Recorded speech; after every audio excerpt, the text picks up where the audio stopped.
बीडहून नांदेडकडे जाणाऱ्या शिवशाही बस आणि रिक्षा यांच्यात परळी तालुक्यातील पांगरी गावाजवळ भीषण अपघात झाला। या अपघातामुळे रिक्षा चालक श्रीनिवास राठोड यांचा जागीच मृत्यू झाला।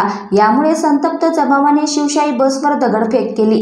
अपघातानंतर परिसरात तणाव निर्माण झाला आणि सुमारे 1.5 तास वाहतूक ठप्प झाली। स्थानिकांनी तात्काळ या प्रकरणी पोलिसांना पाचारण केले। पोलिसांनी दिलेल्या माहितीनुसार रिक्षा चालक श्रीनिवास राठोड हे शेतात मजूर महिलांना सोडून परळीकडे परतत होते।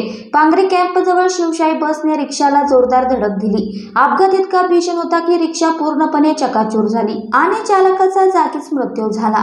घटनेची माहिती समजताच स्थानिकांनी संतप्त होऊन बसवर दगडफेक केली। यामुळे महामार्गावरील परिस्थिती चिघळली। घटनास्थळी परळी ग्रामीण पोलीस ठाण्याचे कर्मचारी तातडीने दाखल झाले। त्यांनी जमावाला शांत करून वाहतूक सुरळीत केली। अपघाताचे कारण अद्याप समजलेले नाही।